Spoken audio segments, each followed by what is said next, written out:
జనగామ జిల్లా station Ghanpur division కేంద్రంలో Congress party పట్టణ స్థాయి విస్తృత సమావేశం నిర్వహించారు. ఈ కార్యక్రమానికి కాంగ్రెస్ పార్టీ మండల అధ్యక్షుడు శిరీష్ రెడ్డి అధ్యక్షత వహించగా ముఖ్య అతిథిగా స్థానిక ఎమ్మెల్యే కడియం శ్రీహరి పాల్గొన్నారు. ఈ సందర్భంగా ఎమ్మెల్యే మాట్లాడుతూ కాంగ్రెస్ పార్టీలో కొత్త పాత అనే భేదం లేకుండా మిమ్మల్ని అందరినీ తన కడుపులో పెట్టుకుని కంటికి రెప్పలా కాపాడుకుంటున్నానని అన్నారు. గ్రామ కాంగ్రెస్ పార్టీ విస్తృత స్థాయి సమావేశానికి ముఖ్య అతిథిగా విచ్చేసినటువంటి మనందరి అభిమాన నాయకుడు దేవాదుల సృష్టికర్త మాజీ ఉప ముఖ్యమంత్రి వర్యులు మన శాసనసభ్యులు కడియం శ్రీహరి గారికి, అలాగే స్టేజ్ని అలంకరించిన పెద్దలందరికీ ఈ యొక్క సందర్భంగా అందరికీ నమస్కారం తెలియజేస్తున్నాను. ఈరోజు కార్యక్రమం ముఖ్య ఉద్దేశం ఏంటంటే ఇక్కడున్న గ్రామస్థాయి ఇక్కడున్న సమస్య పార్టీలో ఉన్న అంటే మనము కూడా మన గణపురం కూడా ఇతర నియోజకవర్గాలకు ధీటుగా అభివృద్ధి చెందాలి. ఇప్పటి వరకు మనం 750 కోట్ల రూపాయల నిధులు తెచ్చుకున్నాం. ఈ సంవత్సర కాలంలో ఇంత పెద్ద మొత్తంలో ఏ నియోజకవర్గానికి కూడా నిధులు రాలేదు. నేనే ఆలోచనతోనైతే పార్టీ మారినాం.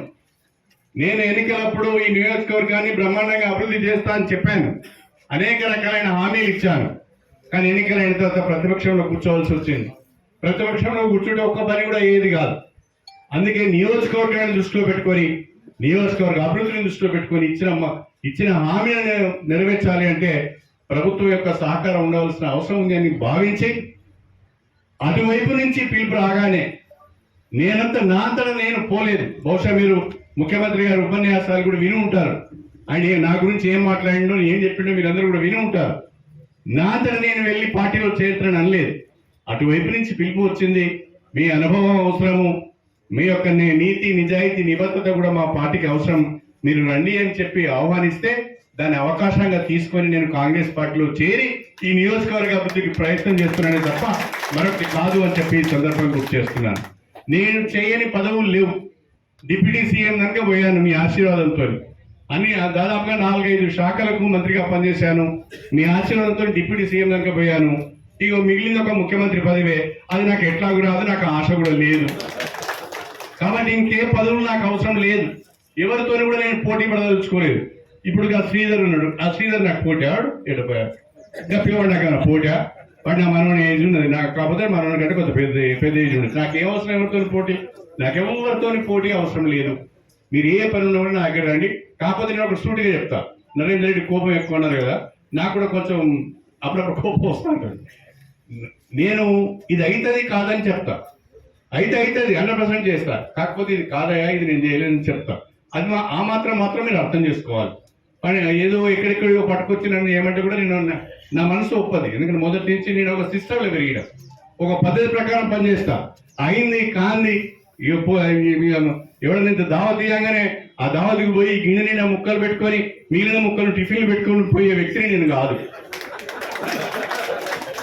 నేను ఏదో ఇంకా తిని బ్రతకాలి కాబట్టి తినడానికి బ్రతకలేను.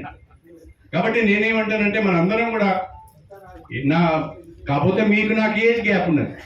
నేను 70 ఏళ్ళు దాటినా, మీరు ఇంకా 40 ఏళ్ళలో 30 ఏళ్ళలో ఉన్నారు. కాబట్టి కొంత ఆ ఏజ్ గ్యాప్ కూడా మాట్లాడేటప్పుడు కొంత మనకి ఇబ్బందిగా ఉంటుంది. అయినా కూడా అందరికీ నేను అందుబాటులో ఉంటా. ఈ సంవత్సర కాలంలో దాదాపుగా ప్రతిరోజు నియోజకవర్గంలో ఏదో ఒక పని మీద ఉంటున్నా. నేను ఏదో ఒక ఊరికి పోతున్నా, ఎక్కడో దగ్గర ఏదో పని చేస్తున్నా, ఎవరితోనూ ఉంటే మాట్లాడుతున్నా. ఆ రకంగా నిత్యం అందుబాటులో ఉంటున్నా. నాకు హైదరాబాద్ పోయే పని కూడా ఇప్పుడు ఏం లేదు. ఎప్పుడు చూసినా హన్మకొండ, లేకుంటే గణపూర్, లేకుంటే వేరే మండలాలు, అంతే తప్ప నేను ఎక్కడ పోయే వ్యక్తిని కూడా కాదు. దయచేసి మనం ఇంకా మనసులో ఏ రకమైన భావాలు పెట్టుకోవద్దు. అందరం కలిసి చక్కగా మనం పనిచేసుకుందాం. మా సోదరి మహిళలు మొదటి నుంచి పనిచేస్తున్న వాళ్ళు చాలామంది ఇక్కడికి వచ్చారు. అందరూ కూడా ఒకప్పుడు ఒక 15 ఏళ్ళ కింద నా ఇంట తిరిగేది. వీళ్ళంతా అన్న అన్న అన్న అనుకుంటా నా ఇంట తిరిగేది. నీళ్లు తాగు అన్నీ. అయితే ఇంకా విచిత్రం ఏంటంటే ఇప్పుడు ఇక్కడ వేదిక పైన నాకు కోపం వస్తుందేమో కానీ అప్పుడు మహిళా సంఘాలకే నేను పనులు ఇచ్చిన. మహిళా సంఘాలతోనే సీసీ రోడ్లు వేయించిన. నేను గుర్తుందా? మీరు చేసిన వాళ్ళు గుర్తున్నదా? అట్లా మహిళా సంఘం ఆ రకంగా నేను మహిళలను కూడా ప్రోత్సహించి నా ఇంట తిప్పుకున్నా. ప్రతి ఒక్క మహిళను నా సొంత చెల్లె లెక్క, బిడ్డ లెక్క నేను చూసిన తప్ప వేరే చూపుతో నేను ఎన్నడూ ఎవరిని చూడలేదు. నేను అట్లాంటి మనుషులు కాదు అని చెప్పి నేను ఈ సందర్భంగా మీ అందరికీ సవినీయంగా తెలియజేసుకుంటున్నా. ఈ నియోజకవర్గం నా నియోజకవర్గం. ఈ నియోజకవర్గం కాంగ్రెస్ పార్టీ నియోజకవర్గం. ఈ నియోజకవర్గంలో మనందరం కూడా అటు సోనియా గాంధీ, రాహుల్ గాంధీ, ఇక్కడ రేవంత్ రెడ్డి గారు, అదేవిధంగా మన మహేష్ కుమార్ గౌడ్ గారు, వీళ్ళందరి సారథ్యంలో మన నియోజకవర్గంలో పార్టీని అందరం కలిసికట్టుగా ఉండి సమన్వయంతో పనిచేసి పటిష్టం చేసుకుందాం. రెండవది, ఈ నియోజకవర్గాన్ని ఇతర నియోజకవర్గాలతో పోటీపడి అభివృద్ధి చేసుకుందాం. కడియం శ్రీయర్ గారు ఎమ్మెల్యే అయిన తర్వాత వేరే నియోజకవర్గాలతో పోల్చుకున్నప్పుడు మా నియోజకవర్గంలో పనులు ఎక్కువనే అయినాయి అని మీరందరూ చెప్పుకునే విధంగానే నా పనితీరు ఉంటుంది తప్ప నేను చెడు పనులు చేయను, తప్పుడు పనులు చేయను, మీకు తలవంపులు మాత్రం తేను అని చెప్పి ఈ సందర్భంగా మీ అందరికి సవినయంగా తెలియజేసుకుంటూ మీ అందరి దగ్గర సెలవు తీసుకుంటున్నాను. జై కాంగ్రెస్.